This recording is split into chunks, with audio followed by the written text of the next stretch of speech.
Hello, Pain.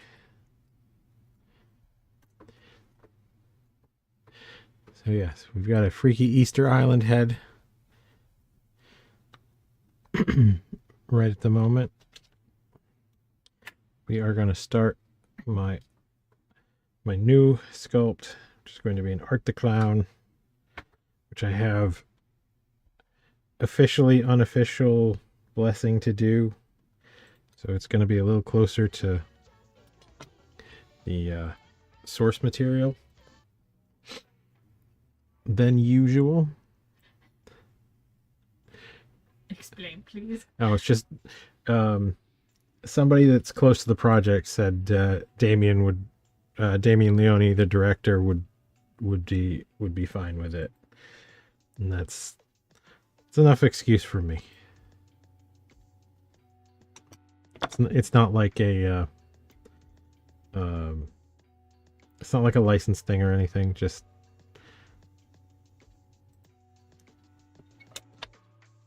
fan art thing.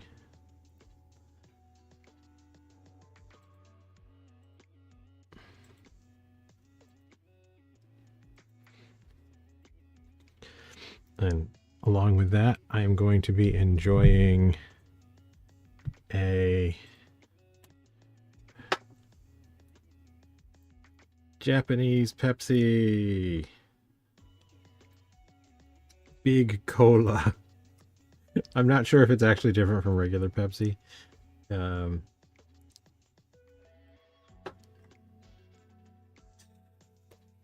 Yes, Art the Clown needs more love. I feel like we might be witnessing the beginning of sort of a new horror franchise thing. What you mean? Like one of the big ones, like a new Freddy. Oh, that does taste a little different. It does. It's got it has some cane sugar. It actually has different kinds of sugar in it according to the label.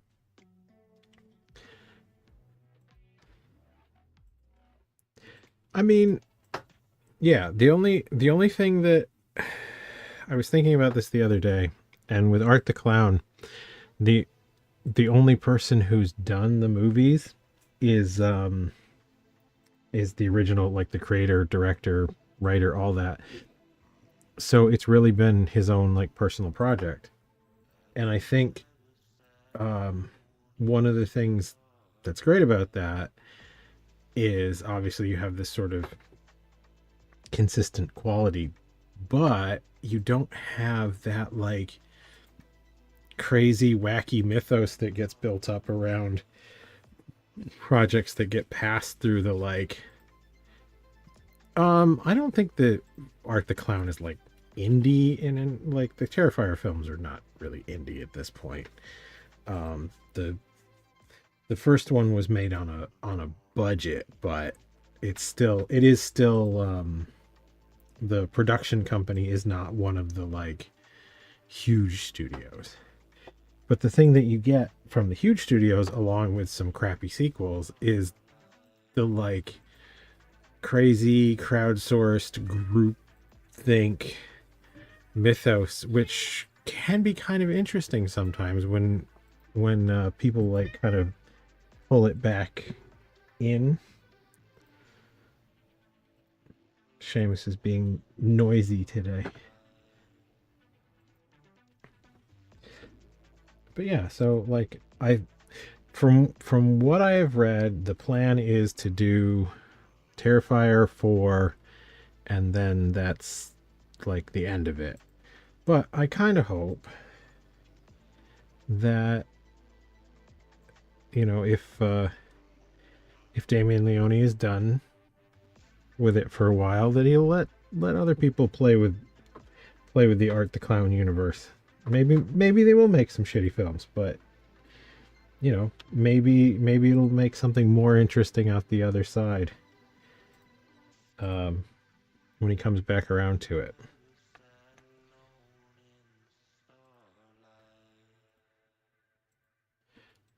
I think that would be interesting anyway. Because I think Art could be just as much of a character as like a Freddy Krueger or Jason.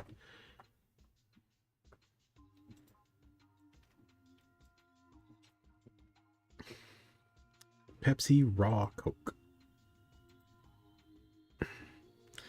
Thanks, TNT.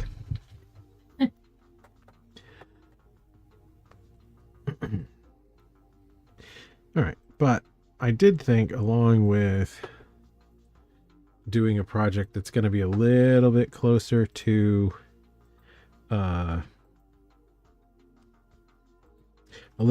source material, it would be a good time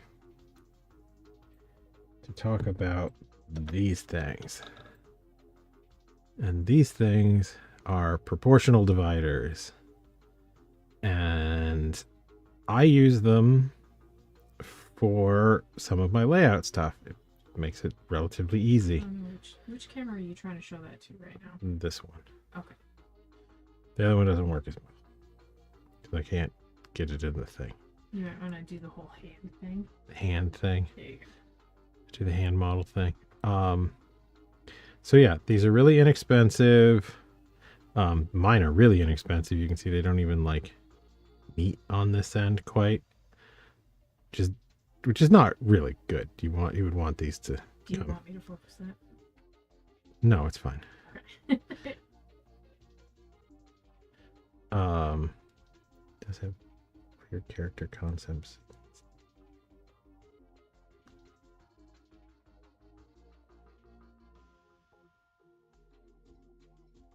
Yeah, no, Art the Clown I think is definitely gonna have staying power. Can you pull up the other image that I sent you for the thing? We don't actually need the one of Art looking most artly. So I am going to be using my they are called proportional dividers. And the way that they work is this end, if you put basically this end and this end will be a different size, but always in the same proportion as far as opening and closing. The further you adjust them toward the center, the closer they are to 1-to-1 proportion. I think I'm going to go pretty close because I have a reasonably sized photograph that I'm working with. They are pretty cool. So I'm working with the same photograph that you guys can see there. And I find it weird that like almost nobody is using these things for sculpture that I've seen. It is a tool that has some limitations for sculpting. I actually think even one more. So I'm just adjusting to almost 1-to-1 with my photograph.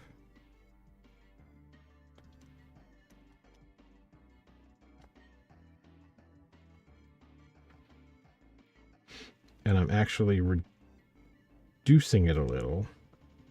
So I am putting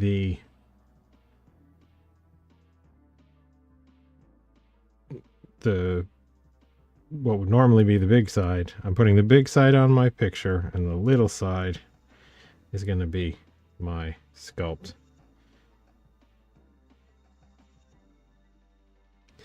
And it will probably make more sense how these are actually used in a second. But I did want to point out that if you don't have these guys, you can use just a standard divider or calipers.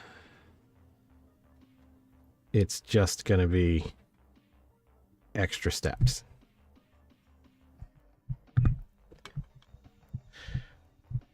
This just allows you to kind of easily reproduce a photograph.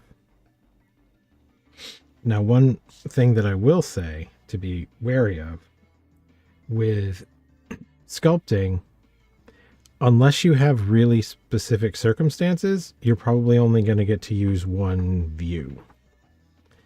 Because even if you have like a front and a side, unless they were taken, if you can take your own photographs, great. Like you can take a front and a side, the camera lens won't change.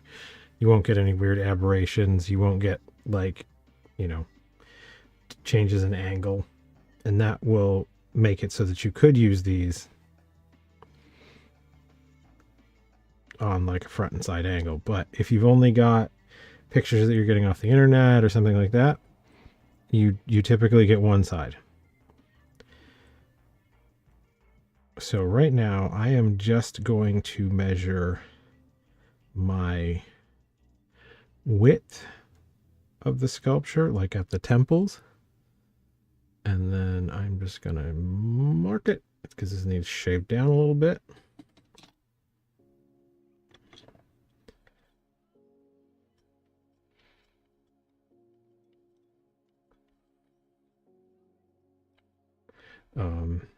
And these dividers won't, like, they're not going to sculpt for you or anything, but it is really handy to be able to tell like the proper height and width. Because it's really easy to be slightly off with some of those measurements, and then you're kind of always comparing your sculpture to these not correct measures, and that doesn't make it any easier to get a doesn't make it any easier to get a likeness. Got to remember that I'm using these backwards from the way that I usually use them, so I'm actually slightly reducing my photograph. Okay, that's pretty close. So then I'm going to do the same with the height.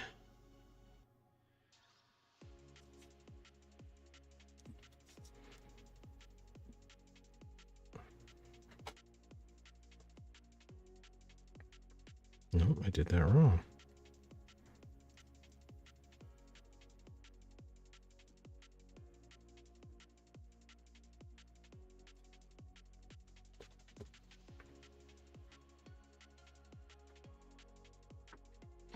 I'm so used to blowing things up because I usually use little pictures on my phone because they're cheap and I don't print them out. So this is just gonna give me an indication of how tall Art's head is going to be. There. Just there-ish.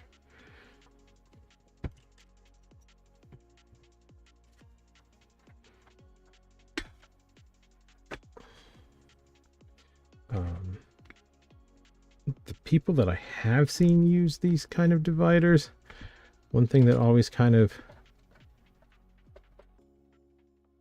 annoys me is when you see people talking about how to use the dividers, and they'll often talk about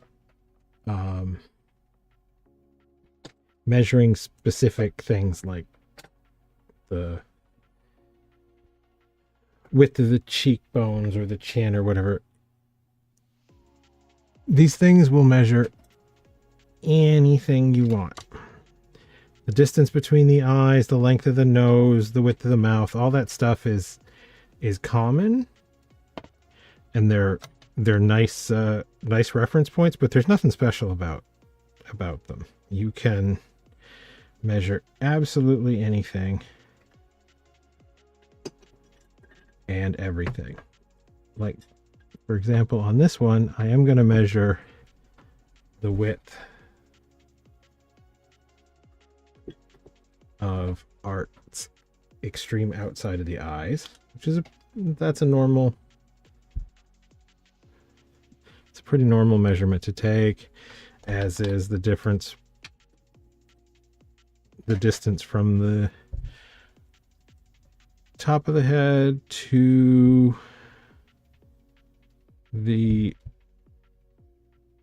center of the eyes. Because Art's got an extra long chin that would probably throw me off as a as someone that's done a lot of portraits. So I'm just going to mark that center line there.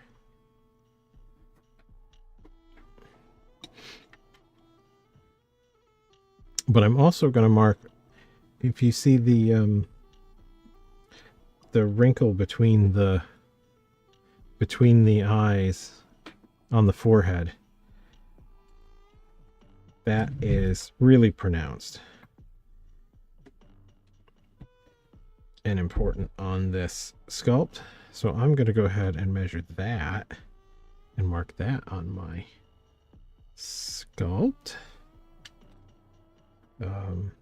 If you can find a pair of these that's a little more rigid, these are the ones that are commonly available on like Amazon and places like that. They're probably what you'll find, but they're kind of chintzy plastic.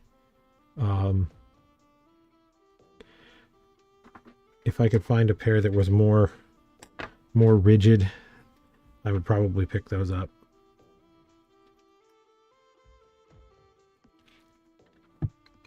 Because that would be a handy feature to have. I could mark, instead of having to kind of like make a little scratch and then darken it, I could do it all at once. But it's just a plastic pin that holds it in place on this one. Sometimes it's a screw. But the important thing is it's got all of these holes. So if you put your pin in this very last hole here, I don't think that's gonna. If you put your pin in that very last hole, it'll give you a 1-to-1 ratio. And then if you were to put it way out here at this tippy toppy hole, that would be like, I don't know, 12 times. But once you get it set, you never change it for the photograph and the sculpt that you're doing. That just makes sure that whatever distance you measure on your reference, you get the exact same distance proportional to it marked out on your sculpt.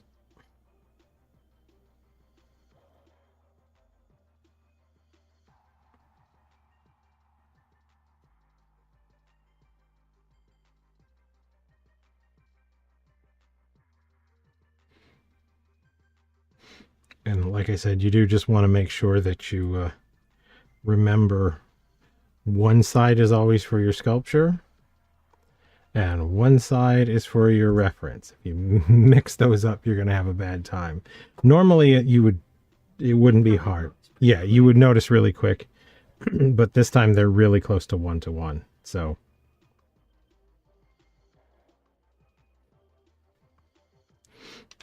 it's a bit of a thing. The bit with the holes on it is touching my sculpt, and the bit with no holes is touching my reference, is what's happening today. So are you going to be going back and forth with the dividers, or are you done with those? No, I'm definitely using them Okay. for a while. Okay. Wanted to know whether I should change the camera back. No, you leave it where it is. Okay. The dividers will be very handy for probably the whole of today.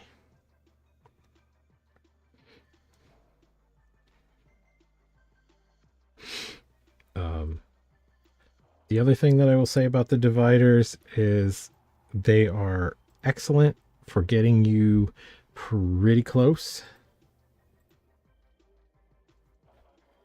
But if you just follow them entirely blindly, you're going to have a bad You gotta use your judgment. It's much easier to mess up a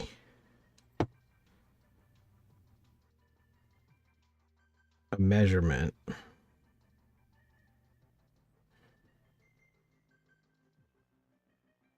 than it is to mess up an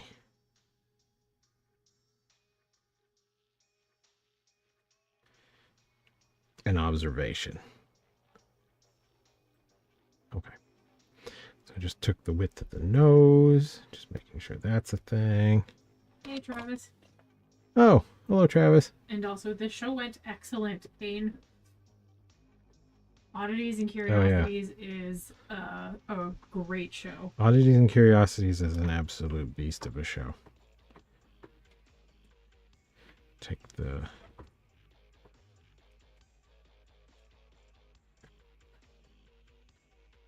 measure. I would do that show all day. No. All day, every day. Maybe not. We would do more of that. We would do more of that show if it was offered in the area.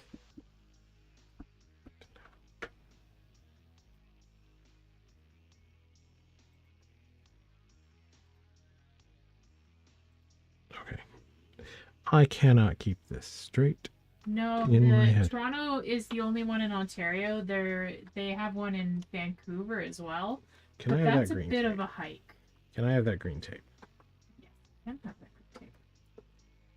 Yeah, they do one in Buffalo too, but somebody is absolutely refusing to do a show in New York. I won't do a show in New York.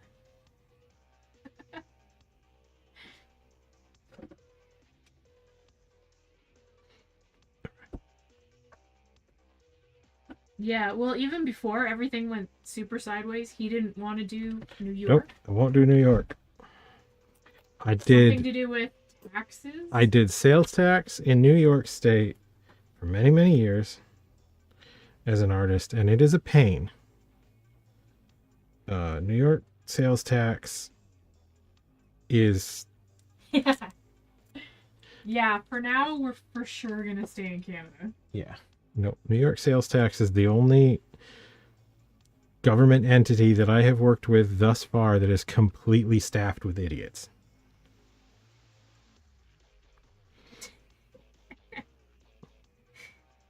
Okay, so now the green tape side goes on my reference.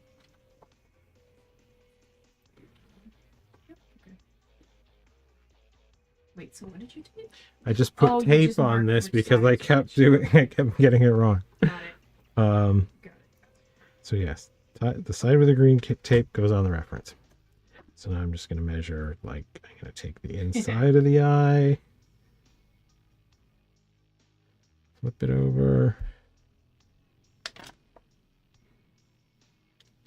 So yeah, you picked a good stream, Travis. I'm doing a likeness sculpt of Art the Clown, so he's being all educational and shit. I am being all educational and shit. Take this because I know this is gonna wanna be planed off. I probably should try and like wrap up the explanation, huh? If we're gonna make this into a clip for YouTube. But yeah, the proportional dividers that I'm using are a fantastic tool that I think is underutilized, particularly by sculptors. It just lets you transfer measurements from a piece of reference onto a piece of artwork. And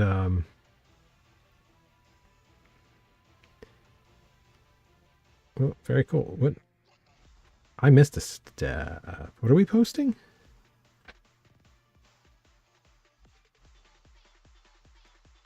I'm confused. But yes, these are a great tool that is underutilized. It's got its limitations, but it can really help you lay out a sculpt more accurately and more rapidly. Oh, yes, resharing the stream would obviously be very appreciated.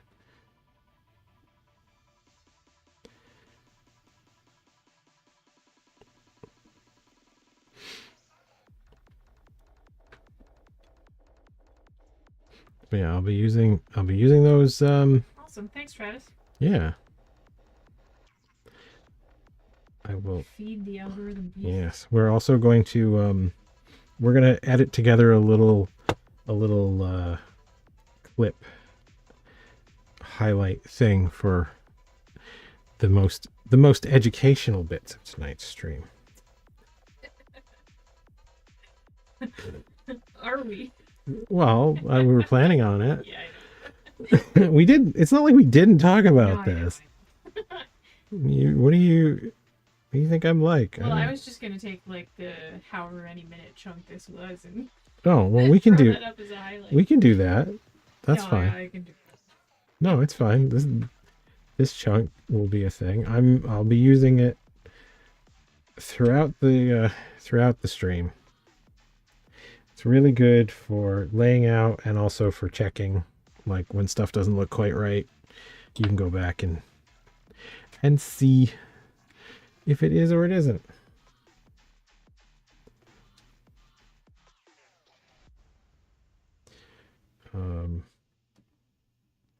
Let's see, what else do I want to do? I don't know where that mouth is.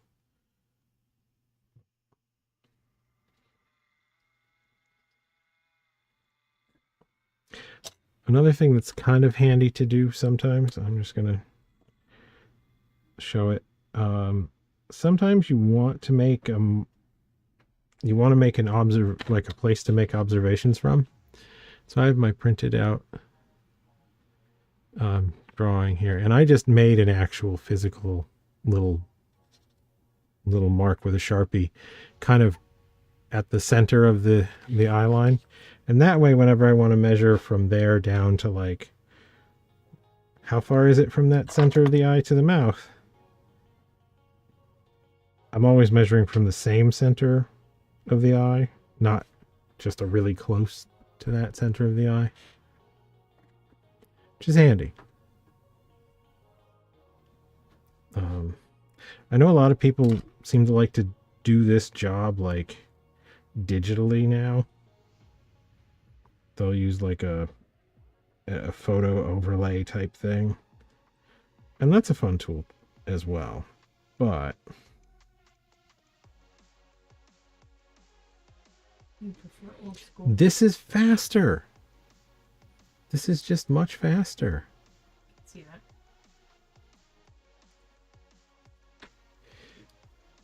that? Yeah, I can get like I do everything. Yes. Or not. You use the tech for everything. I do. This gets the same job done. I don't have to stop and take a photograph, and yeah, it's kind of similar to the grid, but with sculpting, drawing a grid would be really hard. Another tool that I kind of like that I'm not using is a plumb bob, which that is an old school method. Yes, and it's basically just a weight on a string.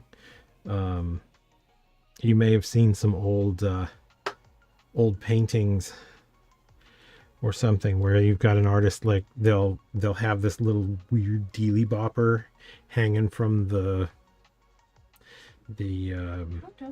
easel. How does it work? Yeah, how does that work? Well, it just basically gives you an always straight up and down. Okay. So if I'm looking at my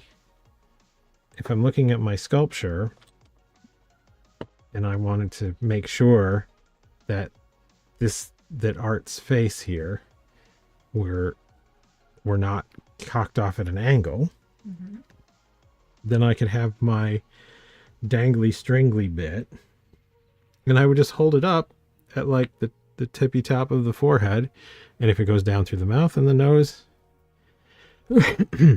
Oh, hello, Sea Doodle. Favorite streamers. Hey. That's wow. We're good, Sea Doodle. We are trying to be educational today.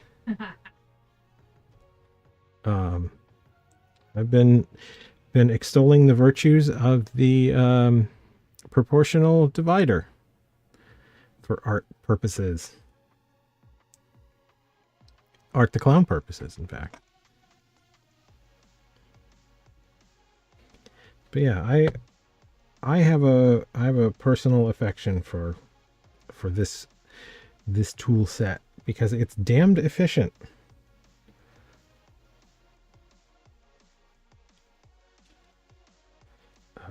Computers are fine. They do fun stuff, I guess, but Like that's the most praise I'll ever hear of you for a computer. this is just easier and faster. And Art's neck is very weak. But yeah, if I was using a plumb bob, which I probably I don't use one very often for this work. But if I wanted to make sure that I was measuring against the same angle, I would draw a center line.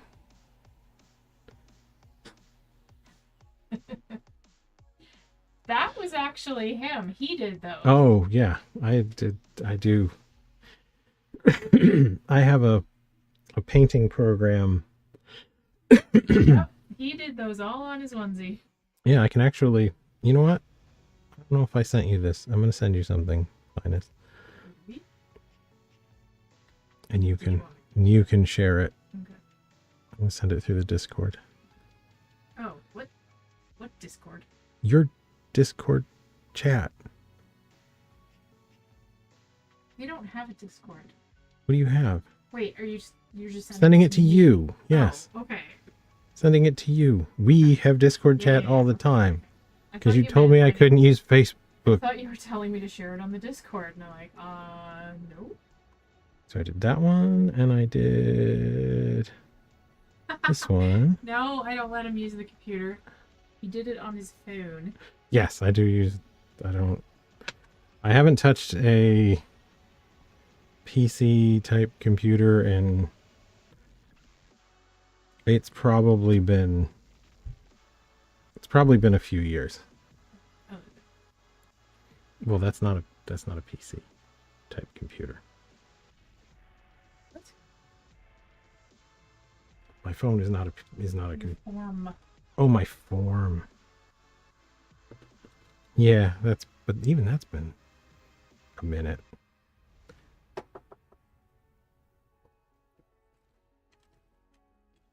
So those are digital paintings that I did I did send it.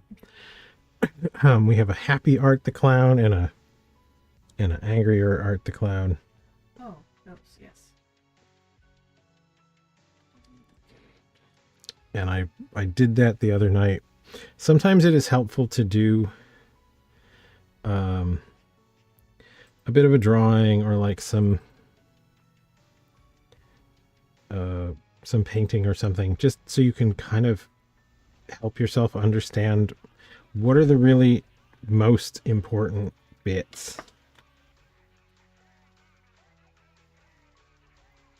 in a likeness, if you're going to do a likeness piece.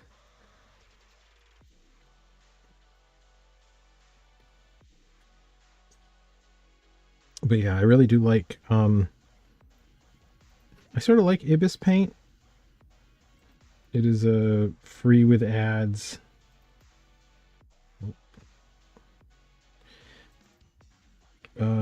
Drawing app for the phone. My phone happens to be a Galaxy S, so it's got the like fancy the S Pen, which is also pretty nice.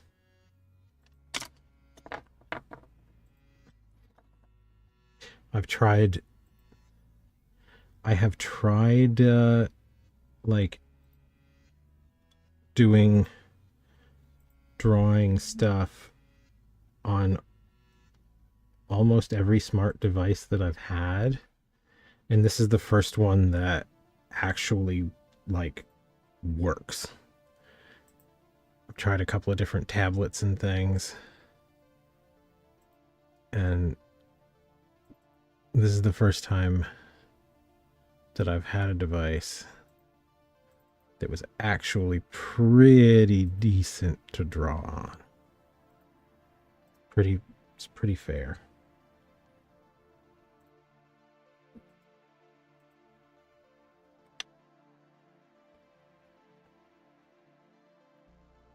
It even, like, the S Pen even supports a little bit of pressure. It's not, it isn't like amazing. The pressure bit is not amazing.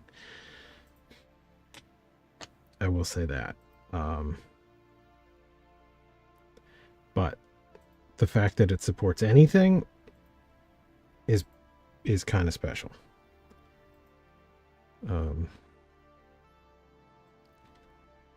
It's a little small too. Yeah, the actual, like, the physical size of the S Pen.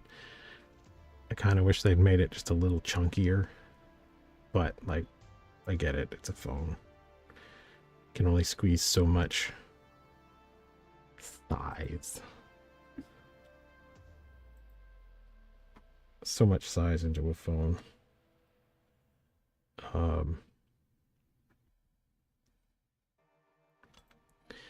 Yeah. Well, the only real danger with doing a stream like this, where I'm trying to be educational, is if I get overstimulated and then do a crappy job. This is how you use the thing poorly. We should be fine. I've been at this enough. I'm gonna measure.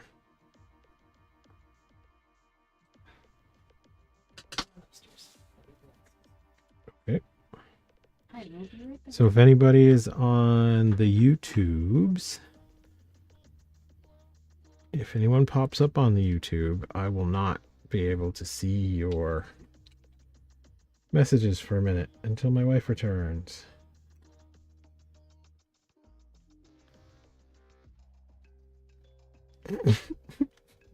And now Sea Doodle is apparently typing dirty words at us, which I also can't see.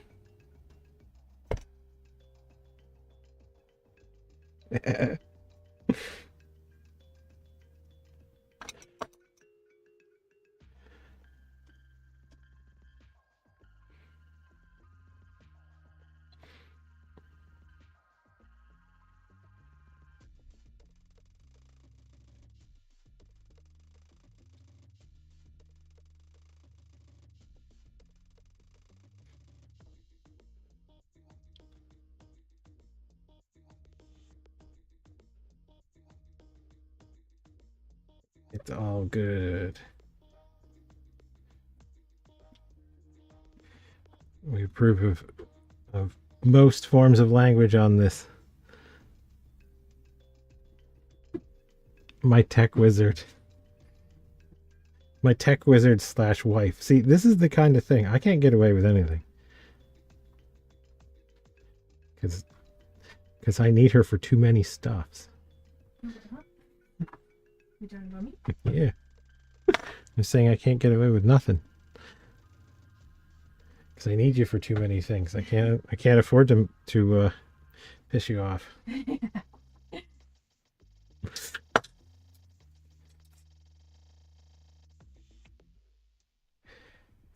I am beginning to feel like I may have.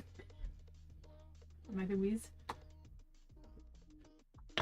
I feel like I may have chosen the wrong. Yes. I am the keeper of the stream. The wrong scale. chose the wrong I scale. chose the wrong scale. I think this head is going to come out slightly too small. So I'm going to go ahead and fix that. So I am going to go with I'm going to adjust my fancy device, which is a little tight, so that I can get a 1-to-1.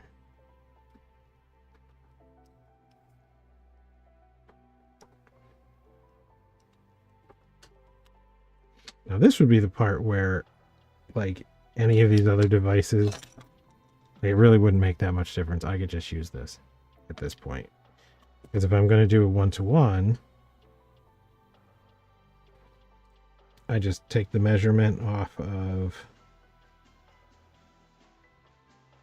my reference and mark it on my clay, and I'm good to go. This tool just makes it just about that easy to do when you're trying to reduce or enlarge.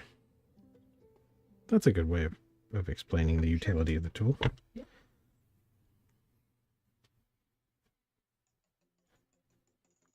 think so. Yeah. Yeah, it allows you to reduce or enlarge a reference. Nice and easy.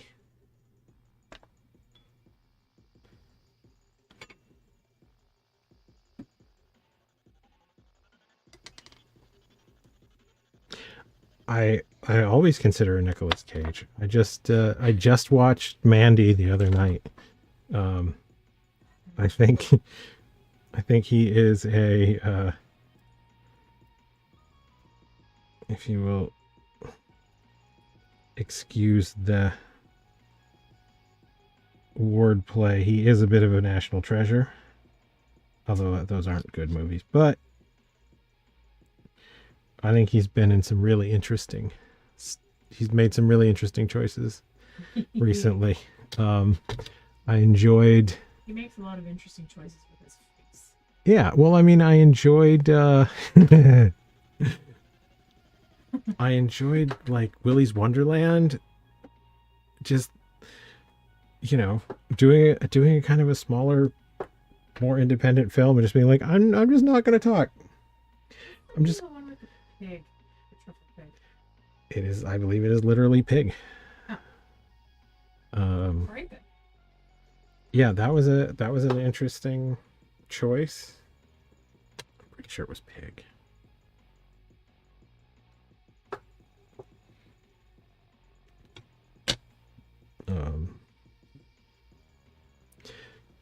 I enjoyed pig.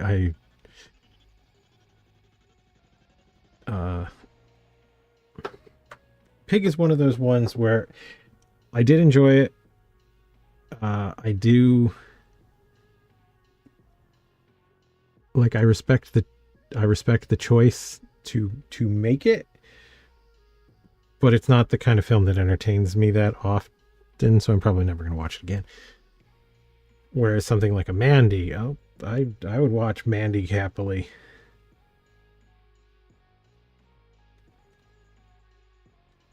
Oh, enjoy your live, Sea Doodle.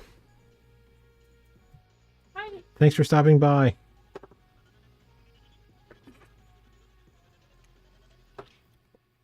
Yeah, I thoroughly enjoy Mandy. If anyone hasn't seen Mandy, You know what? I don't think I've seen it. you have seen it. It's the one with the Cheddar Goblin. I mean, not that the Cheddar Goblin is like germane to the plot, but yes, you've seen it. It's the like crazy psychedelic revenge film with the wacky cult and the demonic meth bikers. Oh, okay. Yeah.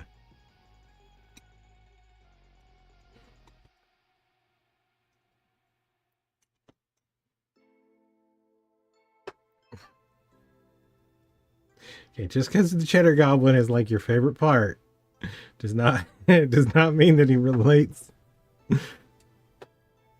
Unless you're prepared to write an essay right now and defend your position that the Cheddar Goblin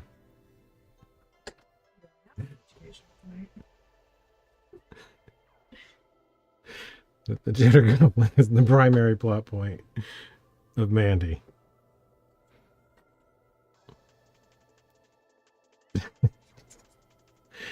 Oh, I'm going off the rails with this already. It's fine.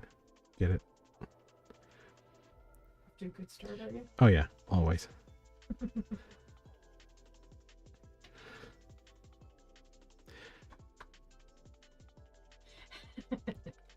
Doesn't help when you decide to change the scale like a quarter of the way through. It's fine. It's all fine. Everything is fine. This was fine. All this is fine. It's amazing how many all thises are fine.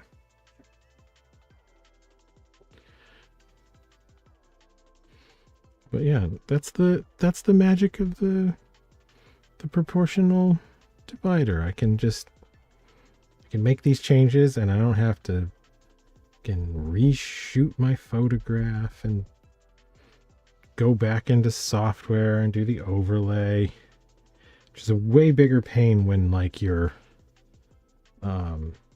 reference and your like tools for doing all that stuff is just the same device. Like, you don't want that.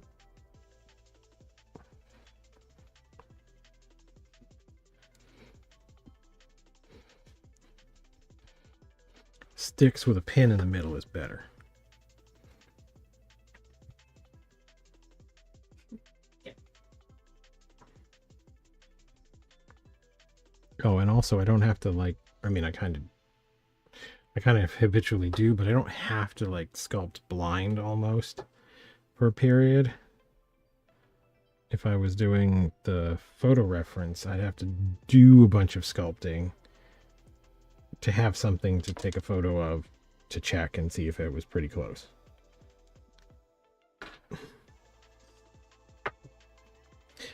This way I can have those reference points right from the beginning.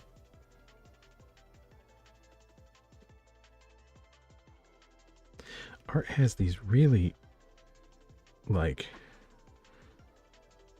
insane. Oh, when you get a chance, if you could pull back to that so people can see the same reference I'm using.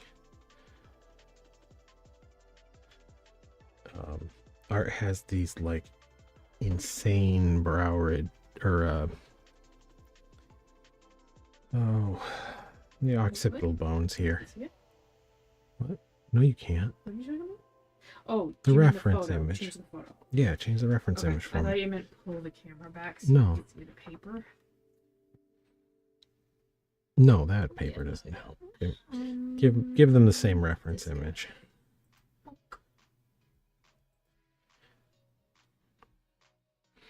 And that is a shot that Damien Leone shared of his revamped sculpt from his original Art the Clown. He did a clay pull and retouched some texture for Terrifier 3, I believe. The post was in reference to.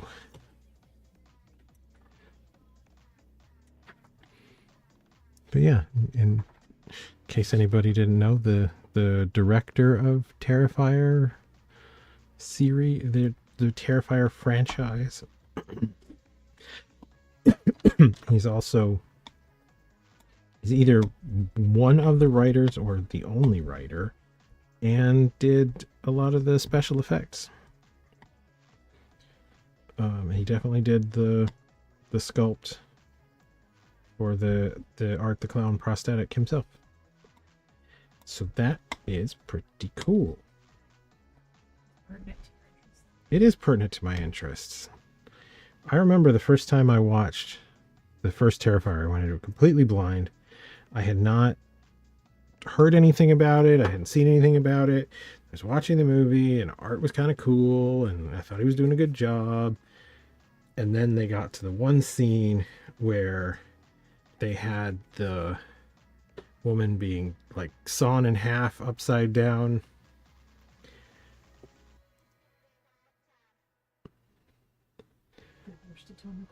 The worst atomic wedgie. And it was just like, okay, whoever made this movie absolutely had a huge amount of respect for the special effects of it, because the amount of care that went into that sequence, to that atomic wedgie. I mean, it was absolutely gorgeous. Like I was on board from the beginning of the film. It was fine. There's several things about that scene, but absolutely gorgeous is not one of them. That was so good. It was so remarkable. Like the way everything like hangs, what you would normally expect from like a relatively lower budget piece is you'd get an off the rack kind of dummy, and you'd hang it upside down, and you'd put a wig on it, throw lots of blood off camera, yeah, and smash cut to it really quick. And it's cut and hack. Yeah, a few jumpy cuts. It was no jumpy cuts. It was holding on the shot. I mean, we watched it together. That was the first time that we saw it. Was at your place, Payne, and that was when we were like, okay, no, this is a damn good movie. But yeah, like just the way things hang on someone who's like upside down is different than the way they would hang if you didn't pay attention to that. If you just flipped a off the rack dummy over.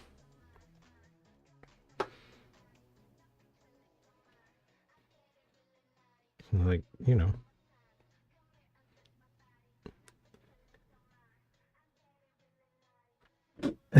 okay.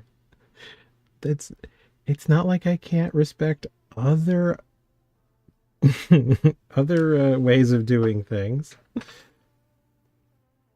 Velocipaster was good in its own way.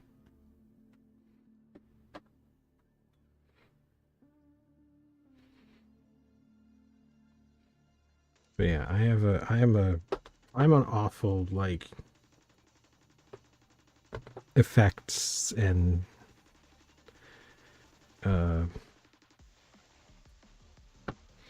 like art nerd in that way. Not Art the Clown nerd, but like, if you have a really well executed, well sculpted like creature in your movie, I will forgive an awful lot of shenanigans.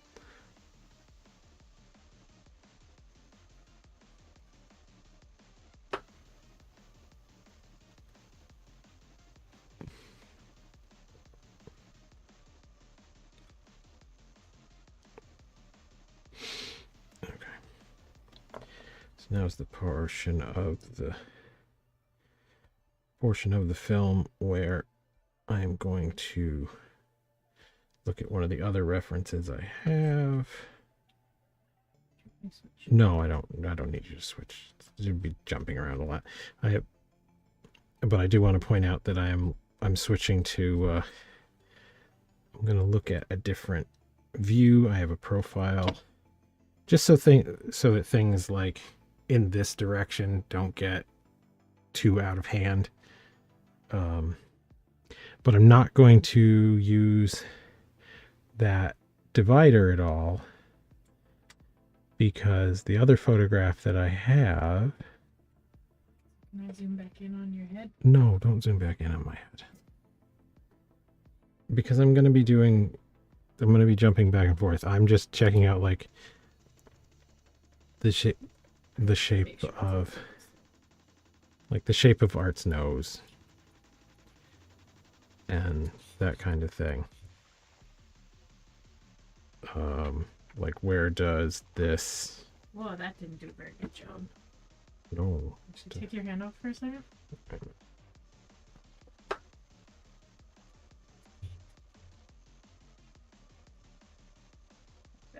Okay. But yeah, I'm just gonna... Don't want things to get too out of hand in terms of this side profile. But because I didn't have the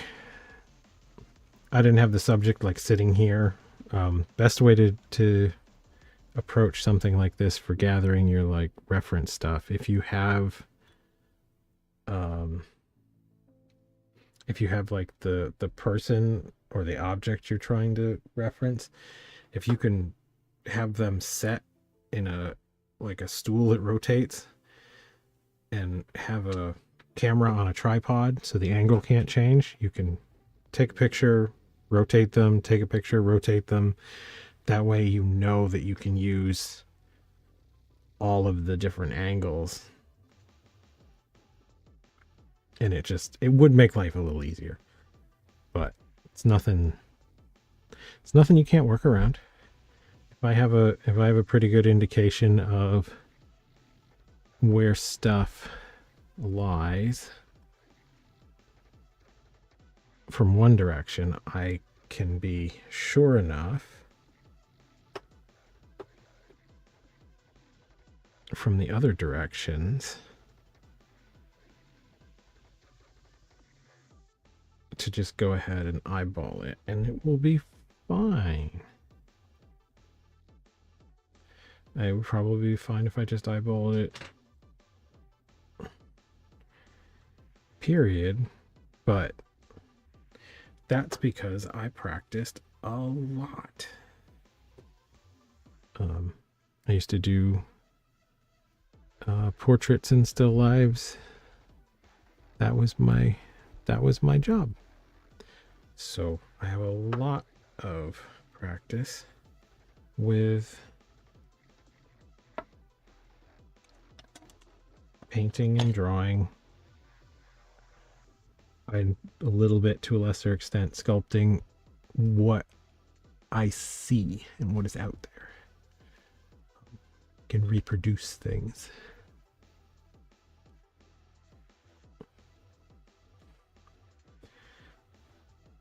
And I highly recommend like copying stuff and trying to make as faithful as you can a version of something at least once in a while, because it is a handy skill. It is pretty challenging to learn how to do, but it's worth it. At least I think it is. If you want to be an artist and do art stuff, it's a nice skill to have. It's one of the reasons why I don't love doing things the same way all the time. Like Payne mentioned the grid method, and I've actually known artists that did really pretty extensive gridding. If you're not familiar with what I'm talking about, if you're painting or drawing, you take your reference photo and you draw a grid over it, like a series of little squares, and then you draw a grid, usually of a different size, but in proportion. So if the squares on your image are 1/2 inch and the squares on your canvas are each 1 inch, you'll get a double-sized painting. But people would always do the gridding, and they would all like, some of them would get really extensive with it. Like, they get very tiny little grid boxes, and it does help you lay out complicated sections. But if that's the only way you learned how to do it, then if you're ever dealing with a physical object, not like a photograph, what are you going to do? It's used a lot in photorealism. And I mean, it was used actually before photographs. I've seen an etching from the late 1400s that showed an artist working at a still life, and they had a grid on their canvas and a wired grid. So it was actually like a physical like frame with strings at intervals that they had superimposed between them and the thing that they were looking at. Sounds like the sort of thing I'd be into.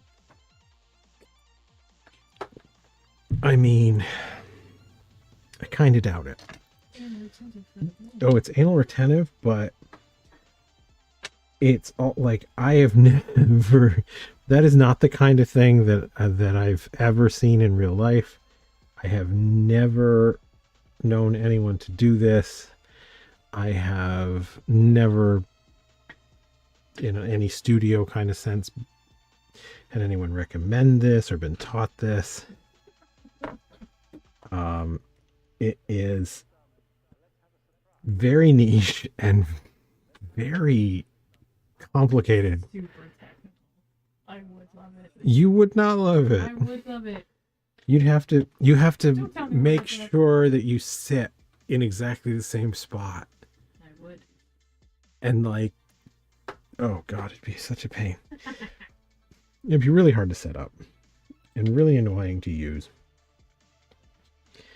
It would be handy for like, if you wanted to make a bunch of different like copies of a painting or still lifes or something. Well, not copies of a painting, because then you just do the other grid. But if you wanted to do like, yeah, batch that stuff, make lots of paintings from a single still life, then it would be maybe worth the effort of setting that up. But oh my God, so much, just so much. And that's not the fun part of making art stuff. Just getting it. That, and the fact that like, if you did learn how to do it the other way, the easier way, just, you know, measuring by eye or using a maul stick or something like that. Oh, what now? It's a stick that you use to steady your hand when you're painting. You've probably seen somebody doing it. They'll set it against the side of their so you got your canvas going. You set the thing here on your canvas, which mine really wants to rotate, and then you can set your hand on this so you get a steady hand.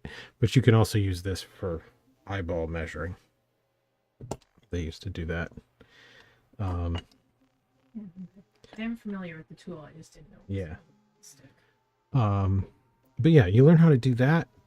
Again, faster, easier way of getting to the same thing as the like crazy grid. But if you don't practice, doing it that way, you're stuck with the crazy grid. You don't know how to cope without it. Yeah, giant murals, I'll allow the grid. I mean, I'll allow the grid anyway. I don't have any say over what anybody does, but yeah, I think even I would resort to the grid on giant murals, because you can't even take in the whole of the thing while you're working on it. So proportion would be an absolute mess.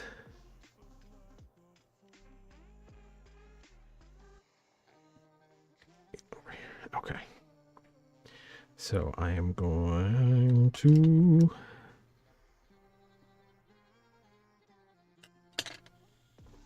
get some more soft clay is what I'm going to do.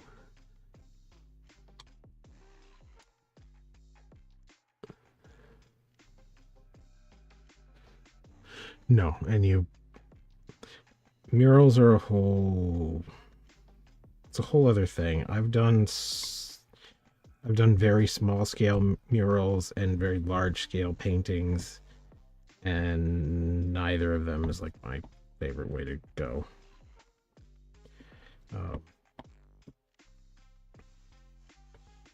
I actually saw an interview with best viewers. Best viewers? Nope. But what? That could have been. Pretty sure that was Trixie Mattel. That looked like her Klarna ad voice. Goodbye.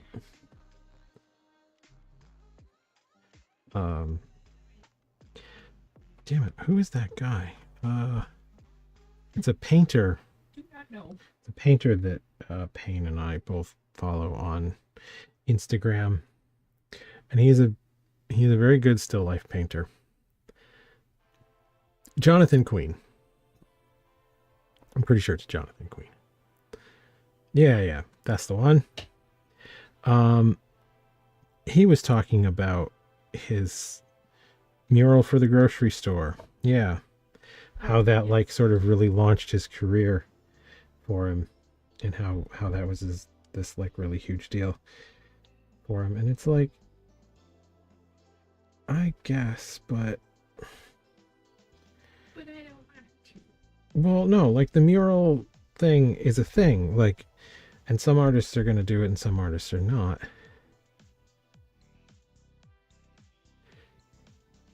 Your dad loved the Michelangelo. Oh yeah. We were talking about art history stuff for a second. I was like, well, everybody loves Michelangelo.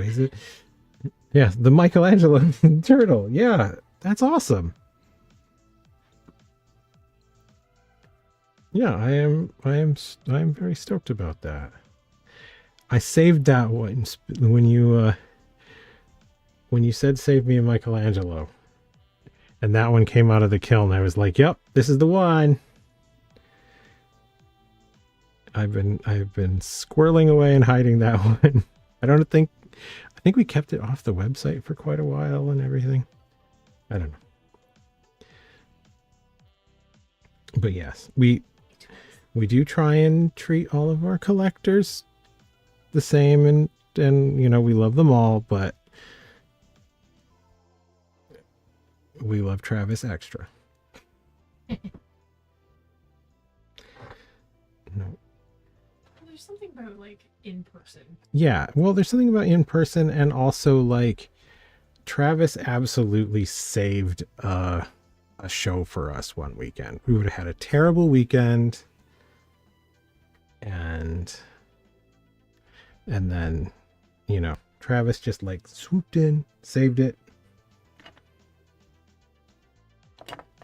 And we appreciate that. You absolutely did. It was well, I'm not gonna say which show, because there was nothing, you know, it wasn't the show's fault. It just happens, you know. You have a weekend where just nobody's buying.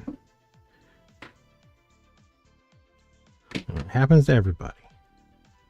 And then oh yeah, you know Yeah, you know the one. But yes, Travis is a very generous collector, and we do like to show our appreciation. And he's a really cool guy. Because we get to keep doing neat things. Yes, we get to keep doing neat things because there are people who appreciate those neat things like Travis.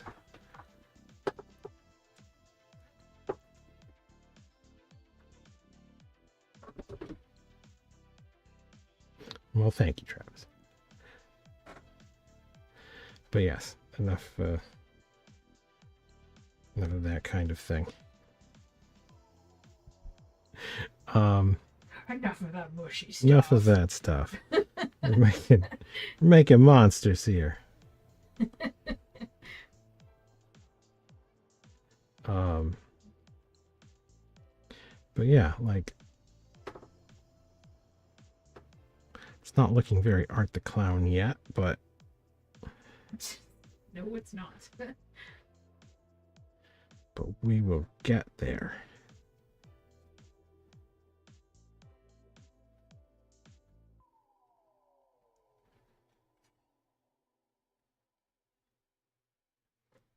You will get there.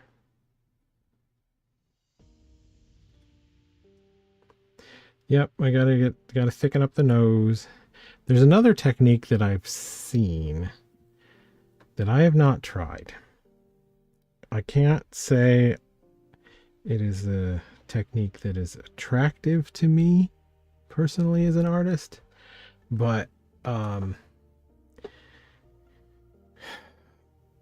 you would look at, say, the profile view of a sculpt, and you would basically go in with bits of clay, and you're just finding that profile by just building up and building up. And they get this like thing going on.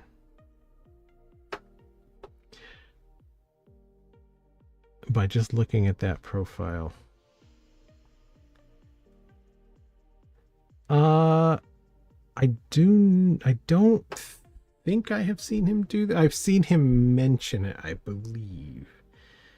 And he might do a little bit when he's working with the expansive foam, because it's a little bit faster, but he works very much all over his sculpts. I know I've heard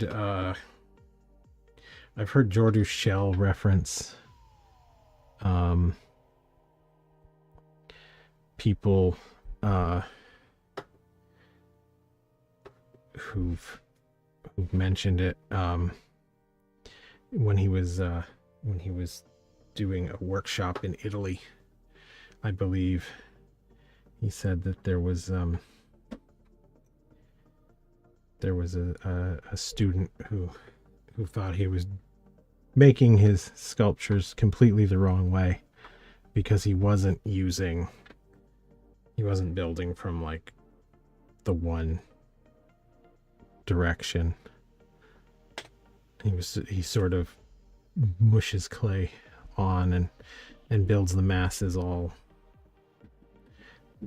at once as much as possible, which I think that is the easier way to do something like this. But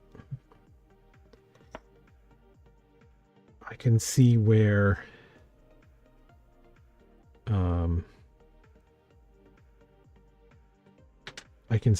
you would get some use out of possibly breaking down a complicated thing like getting a likeness.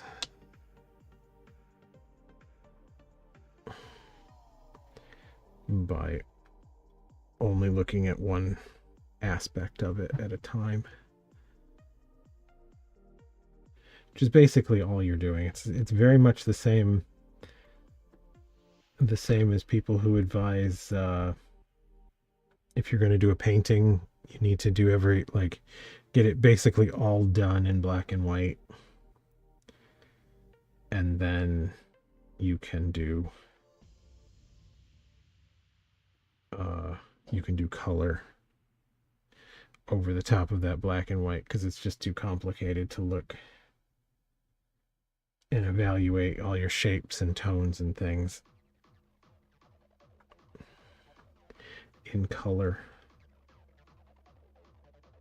Your shapes and your tones, getting that all right at once, shapes, tones, colors, and all that is too hard. So just pick a thing, do black and white. It's never been my way, but it's a way. It's a method that could work. You keeping an eye on the YouTubes at all? Yeah. The Pinus? I've been... Okay. Yeah, we missed somebody on YouTube the other night. Didn't see them until it was too late.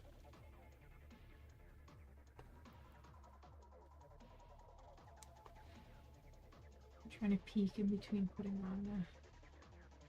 on handles.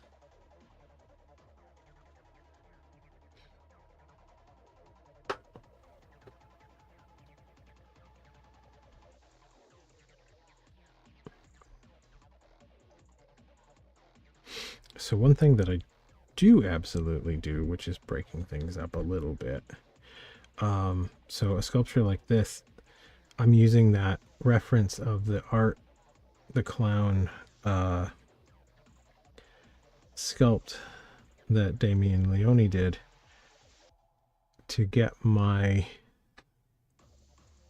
work started, but I'm going to be changing the expression significantly from what I'm sculpting right now. But this is a nice way to kind of get some of my proportions handled a little, give me some groundwork that I can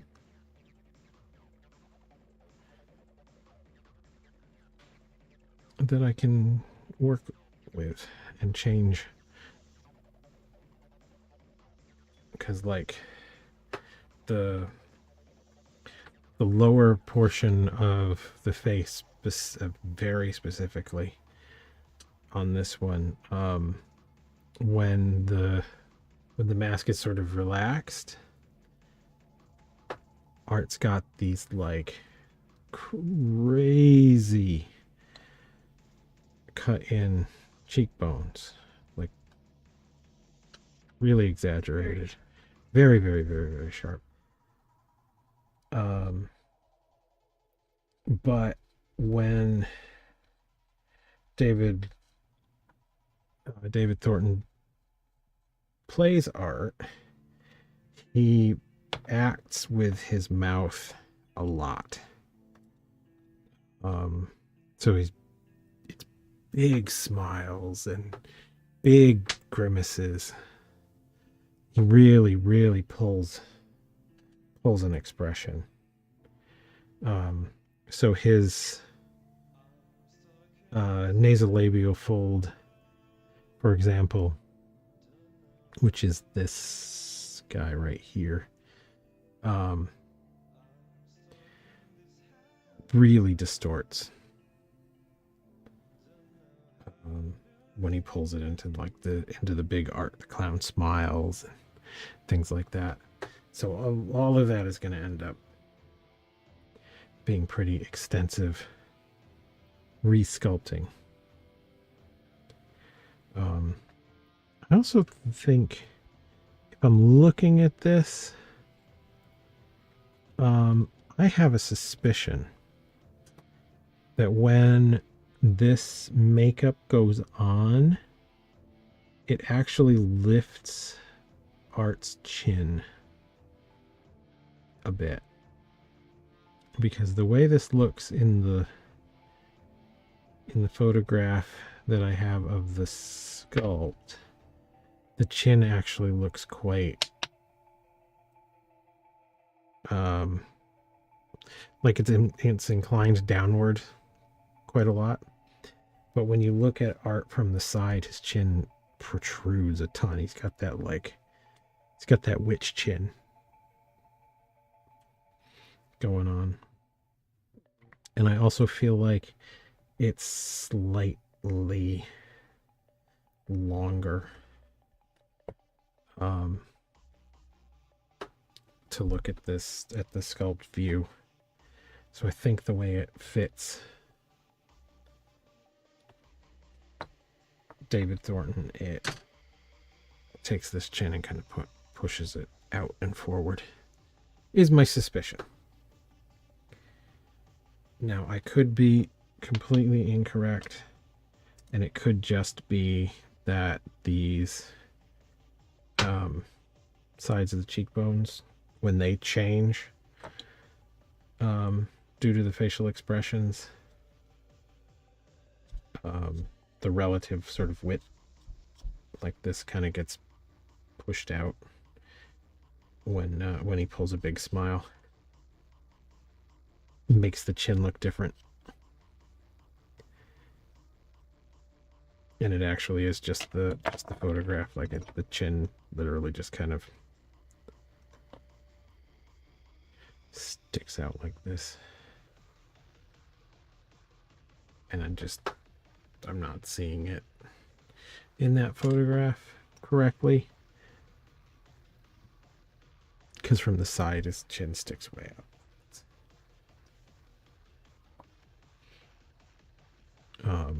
Oh, that's unfortunate. Just noticed about my beautiful Christmas red light. It really makes the monster clates blend in with my lovely 70s orange crock pot. That's too bad. I'll change that color filter for the next stream. We won't use that one. We'll use like a magenta or something. Something nice. Yes, the art, the clown makeup it's a brow appliance, and I believe the upper brow, the nose, cheekbones, lower lip, and the chin are separate appliances. If I remember right. I've seen a shot of the makeup being applied. But yeah, it's a multi-part appliance. And there's probably some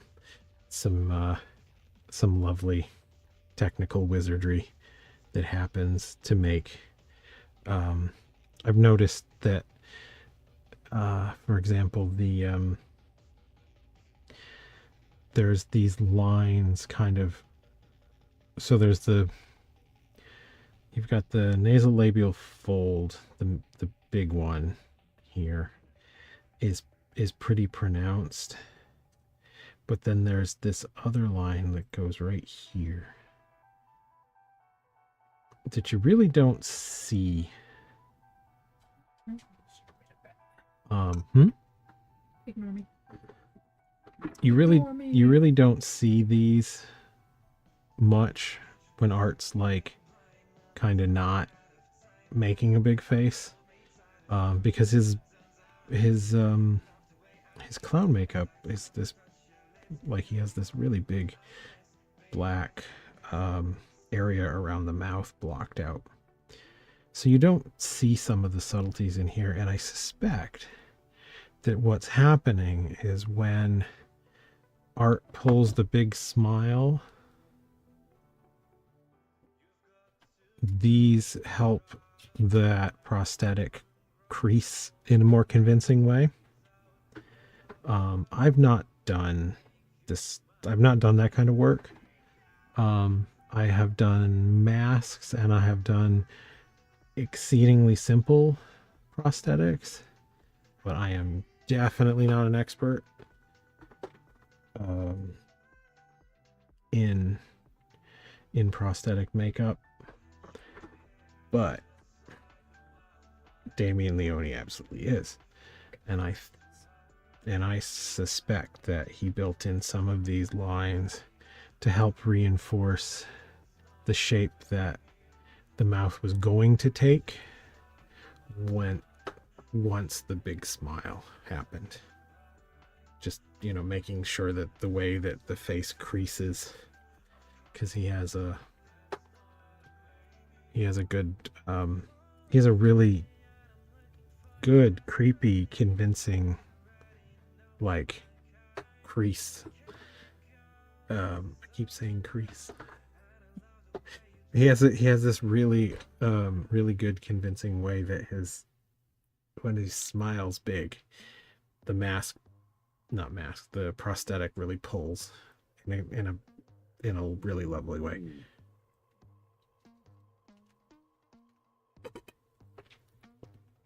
And I suspect strongly that is not an accident. I suspect that's very much on purpose.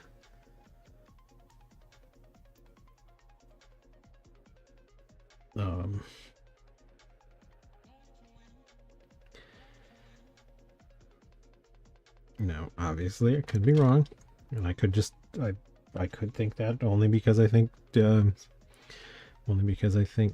Damien Leone is a genius, but I would rather give him too much credit than not enough, because I think what he's doing is very significant.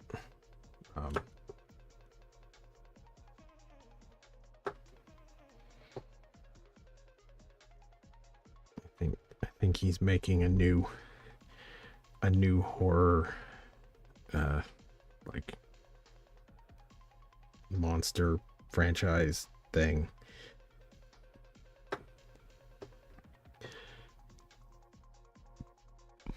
Which we haven't seen one of those in a while. They don't come up every day.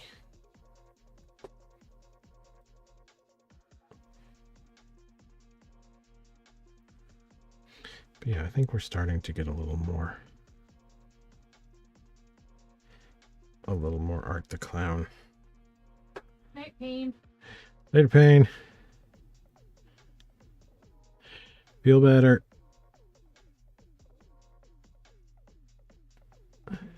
See you next Tuesday. Yes. Is it Thursday? Today it is Thursday. Shit. We have a lot to do. We are very busy. There's always a lot to do. There's always a lot to do, but like, this is a extra lot to do.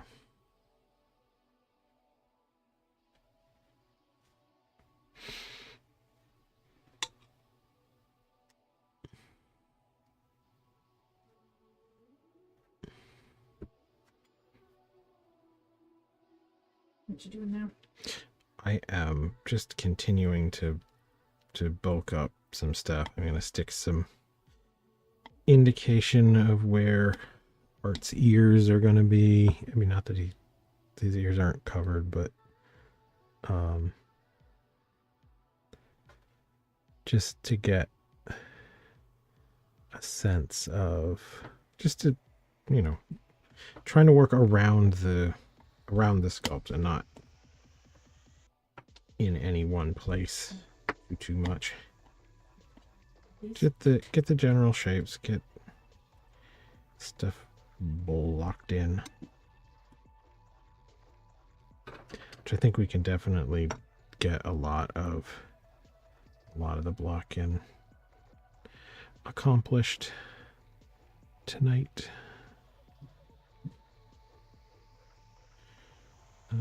Art's ear is actually fairly far back. The Art's ears are actually fairly far back.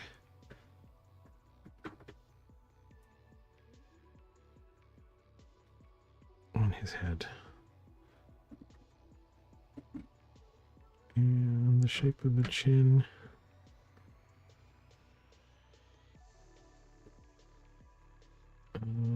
It's actually not too far away.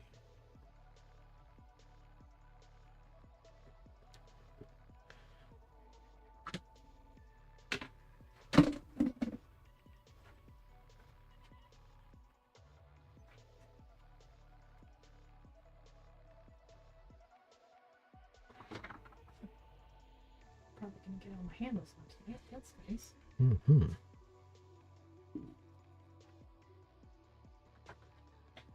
One thing that I am finding mildly confusing here. When I look from the side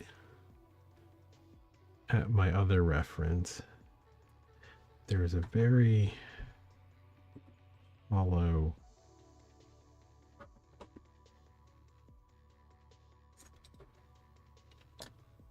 temple on the art. Very hollow temple? Yeah, like the temple, the side of the head impression thing. Very pronounced.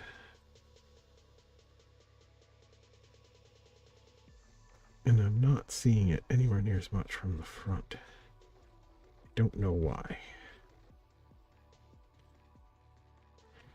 That's okay. We'll put it in. And we will evaluate as we go. Look this up. Art's got a fairly strong brow, but not a ton of slope to the forehead. Actually, take this.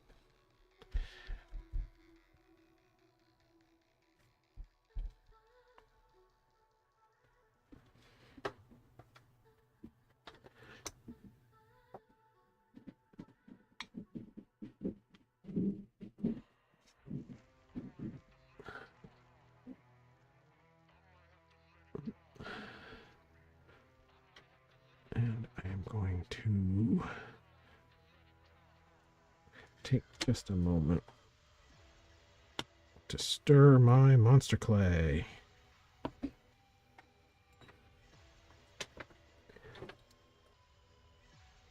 Starting to get an island. Welcome to Tummy Cam. It's Tummy Cam. Truffle shuffle. Apologies for the tummy cam.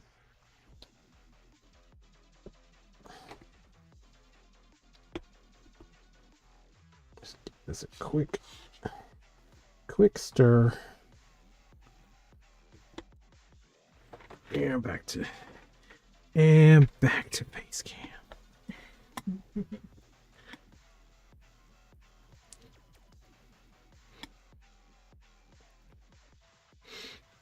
Yep, I will do a little bit more this thicken neck.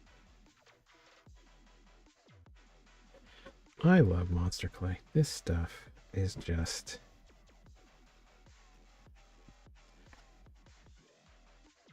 so flexible with what you can do with it.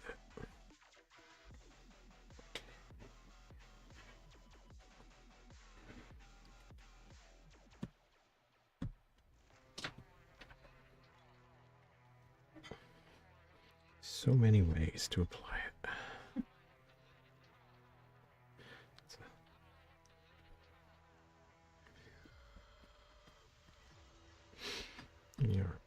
It's one of those what a time to be alive kind of.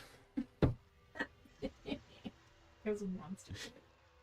Okay, I'm not that freaking old.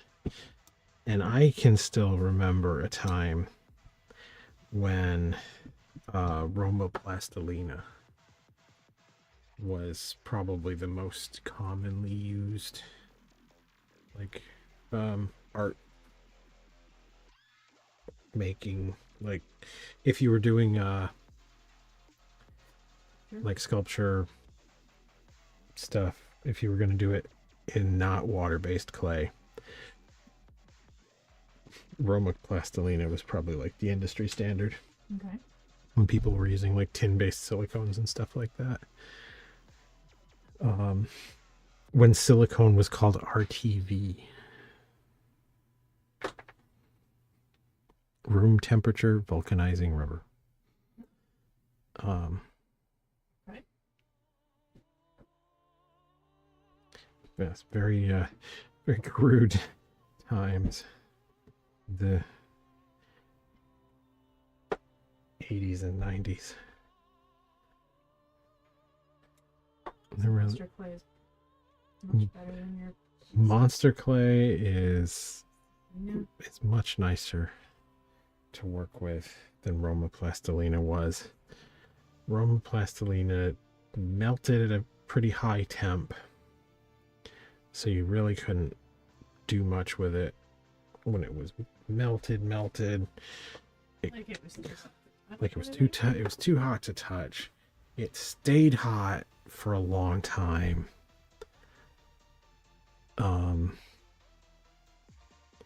So like if you could do a like a clay slush casting with it, but it was a pain in the ass and it was dangerous and just wasn't. It was not anywhere near as friendly to work with as Monster Clay is. And it also, it was gritty. It felt gritty. I still have a block of it somewhere, I think. Yeah, I thought for years I didn't really care for oil-based clays, because that was I'd used that, and I'd used like inexpensive, like, you know, kiddie grade plasticine, and it's slippery and it manages to be like slippery and reedy and unpleasant, and it kind of like, you know, you would try and use a tool on it, it would kind of like tear and leave little like bits and bottom. It wasn't nice.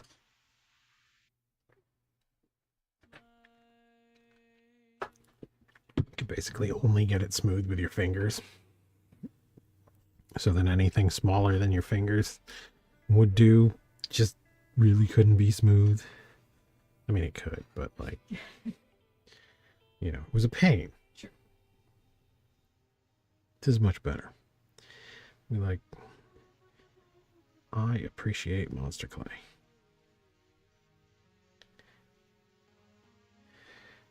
I appreciate the material, and it is also for the amount that you get and how very easily recycled it is. It's not that expensive.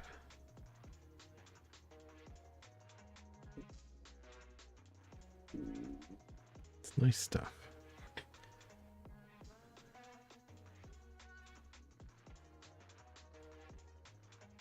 I am seeing something different from the front than from the side. I don't know why.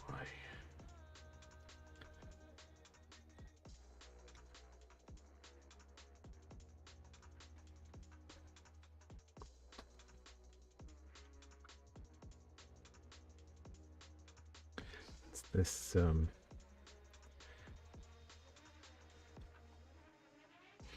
this ridge behind the frontal bone here. Mm-hmm. It is super prominent looking on the primary reference image, but it's not the side. It isn't the same. It doesn't look the same from the side. Mm-hmm. It's fine. These little things you have to work out when you're doing these sculpts. But I think we're getting, I think we're getting close to the area where I will be reasonably happy with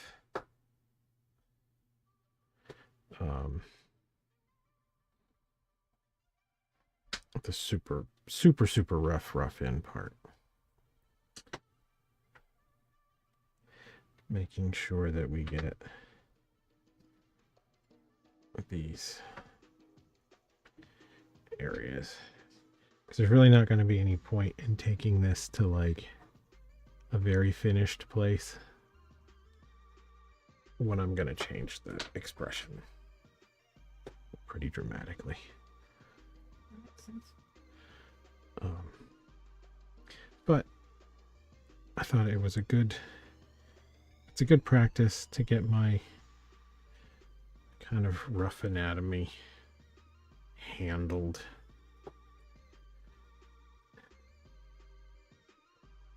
To an extent, and then do the It's easier to get the face in and then make it do things. Sometimes. Starting right from the actual expression. Yeah, sometimes it can be difficult.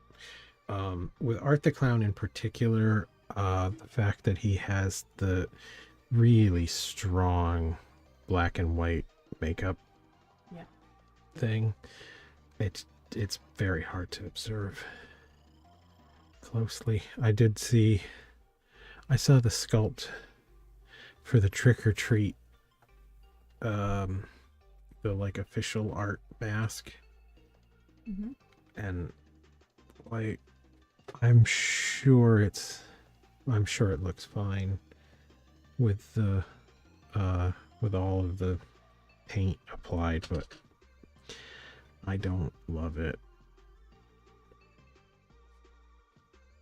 just as a sculpt. I really don't. I don't think it does a good job.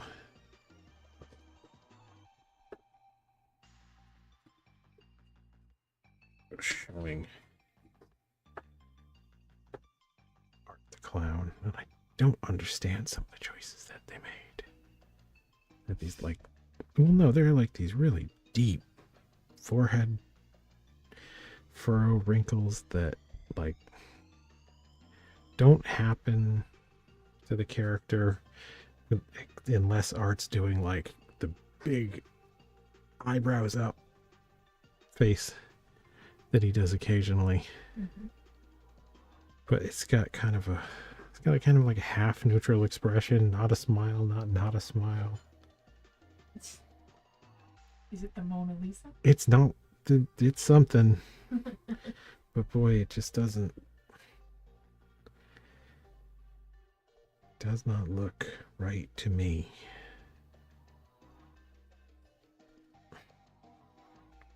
And I don't know who sculpted it. It could have been Casey Love. I know he does sculpting for Trick or Treat, and he's very, very good. So I'm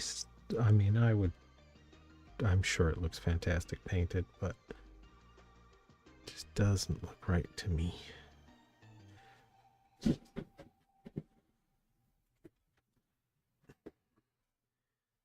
Cat's doing cat stuff, and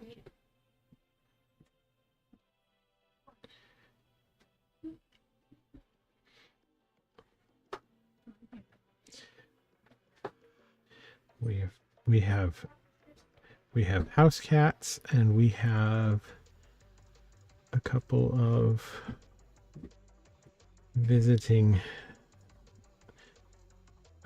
either feral or stray cats that were sort of Scruffles just at the back door. Yeah. Potato took umbrage with the one of the strays. The cat has such a sad expression, though. Scruffles? Yeah. I mean, I suppose she does. Don't know.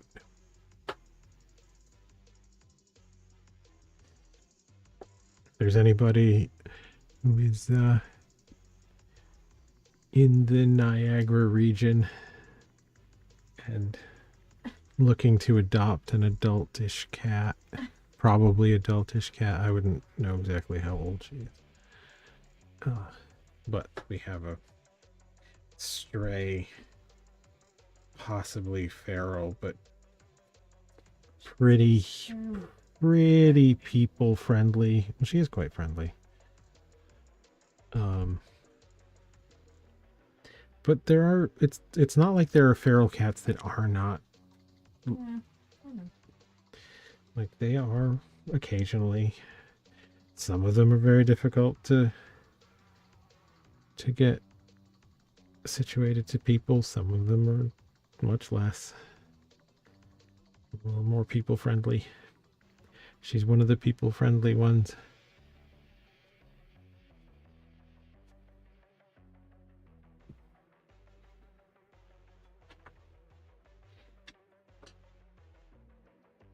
Okay. Go back to our... Oh yeah, I can use this one because I went to 1-to-1. Go back to our dividers and double check some...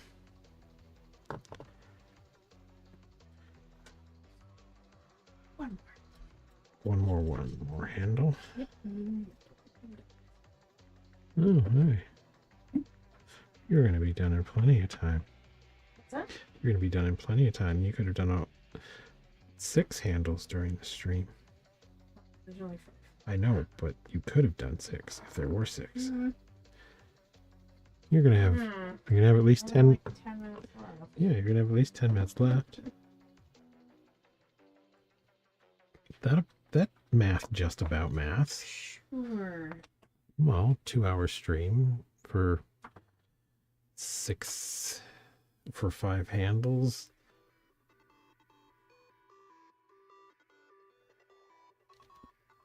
Well, I suppose you are doing the 5th, not finishing the 5th.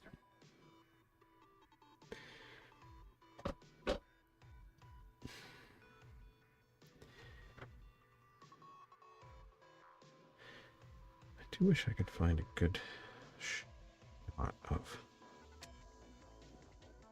Art smiling without the blackout around his mouth.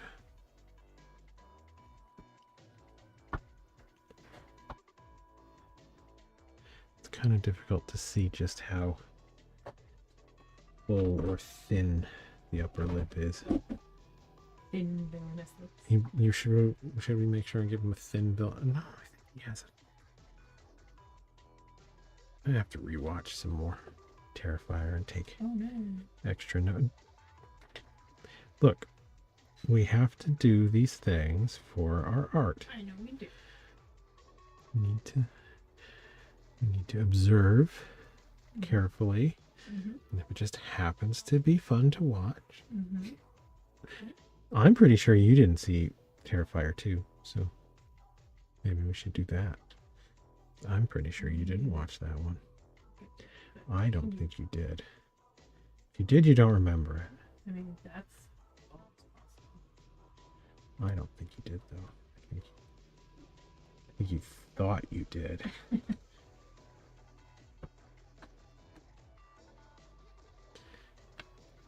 don't think you watched 2.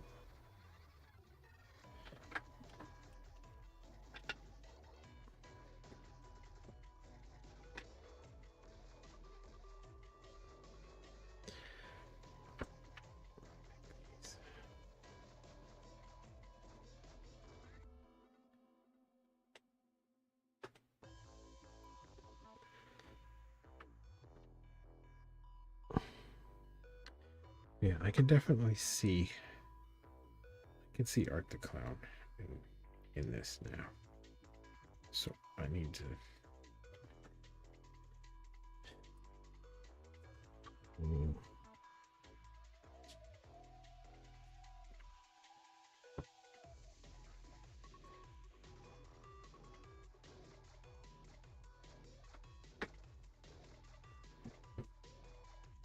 thought so.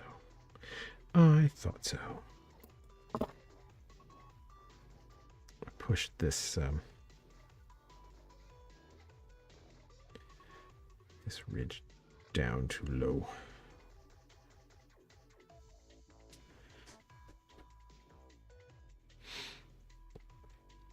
But yeah.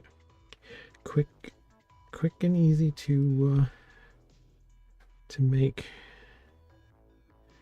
these changes with the calipers. Just double check. Wrap up the lesson. I think I did. I think I wrapped up the lesson. The calipers are great because they're fast and efficient, and they allow you to do things without having to stop and take a photo and import it to wherever you're putting it. And they're flexible because these they're called proportional calipers, and they are flexible because you can have anything from a 1-to-1 all the way up to a crazy amount of reduction or expansion. Like this is straight nuts. I don't know why anybody would ever need. Actually, I don't even know. No, it doesn't. So, okay. So these proportional calipers have holes all the way to the tip, but the locking mechanism would in no way fit. But I mean, look at that, would be something this long in the, well, let's see, what would that be? 1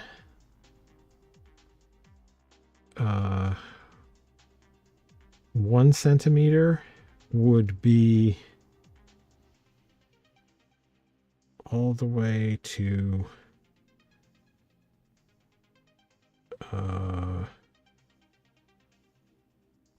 6 centimeters. So it'd be 6-to-1 expansion at that. Like that's big. But yeah, I guess that's a design flaw with this particular model.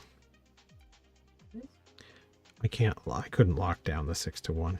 Oh. The closest I can do is the second notch. Second or third notch, which is more than enough. These are actually quite a small version of the caliper. But yeah, like these things are pretty handy. I can take a little picture on my phone and I can measure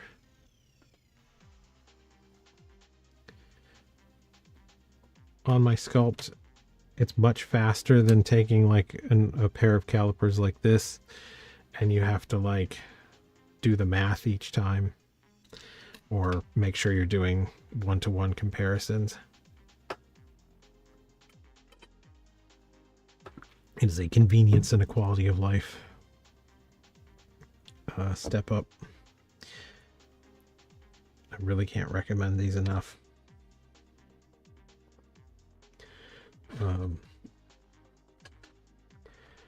yeah, they're a great tool. Remember when you got that? These we got from Amazon, but they are available. They're available online. I would hope any decent art store would have them. I don't think they have them at like Michael's, but I think you can Call Michael's a decent art store. Yeah, you can definitely get them on Temu. Well, maybe not a decent art store, but they might be the only art store that a lot of people can get too easy. You know, let's not be mean to Michael's. I meant more Michael's is.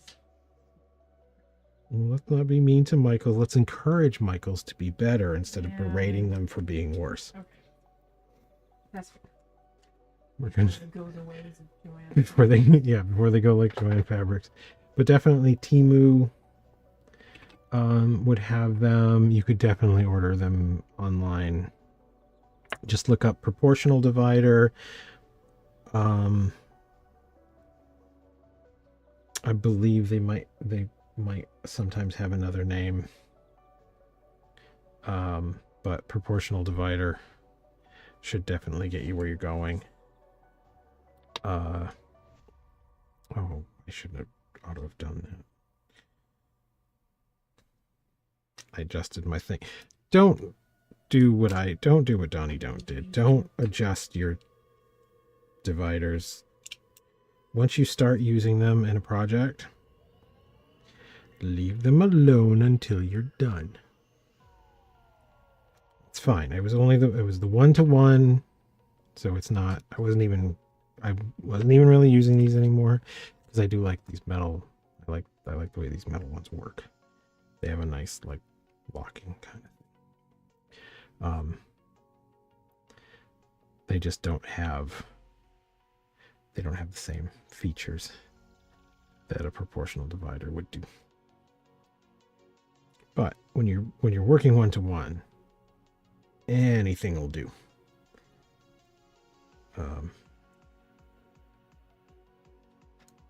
I do like my dividers. I feel like his nose is just a touch too long. I think we overshot the nose by just a scooch.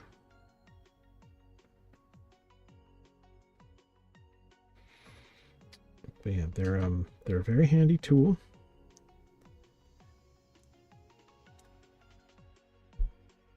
For when you want a likeness.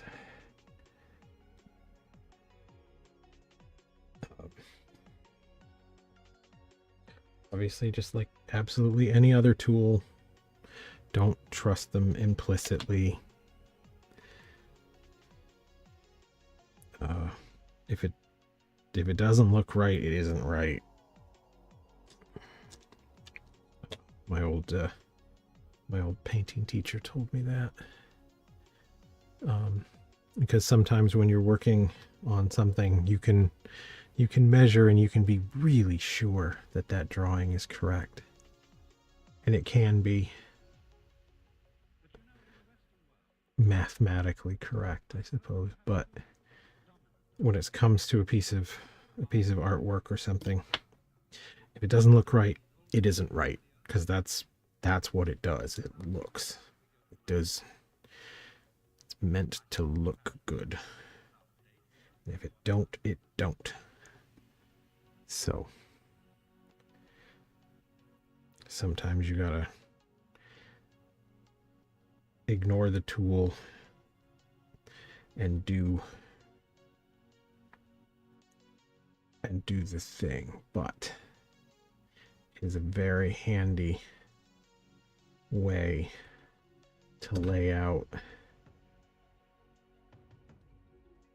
some of your larger masses pretty quickly. I didn't need to like kind of blind build the whole thing up to a point where I could take a photograph and then find out that I'd screwed a bunch of stuff up. It allows me to build it sort of from the proportion.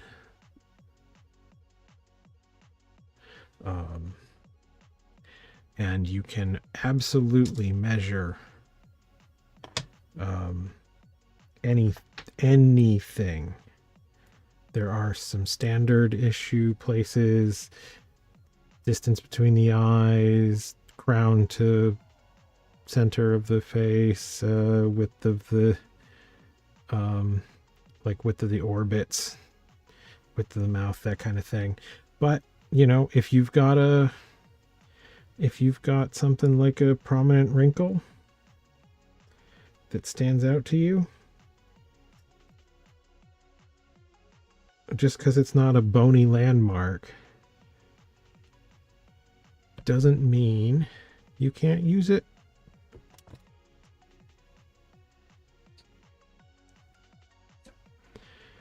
So we are out of time. This has been art lessons with Art With the her. Clown and Herman doing some bullshit. I hope you enjoyed that. I hope maybe you learned something. Or maybe you already knew that and just think I'm an idiot, and that's fine too. maybe you have much better ways of doing these things. All right, Bob Ross. You done? I am done. Okay. I'm, All right, we will be back on Tuesday. yes, we'll be back on Tuesday. Later, folks. Bye.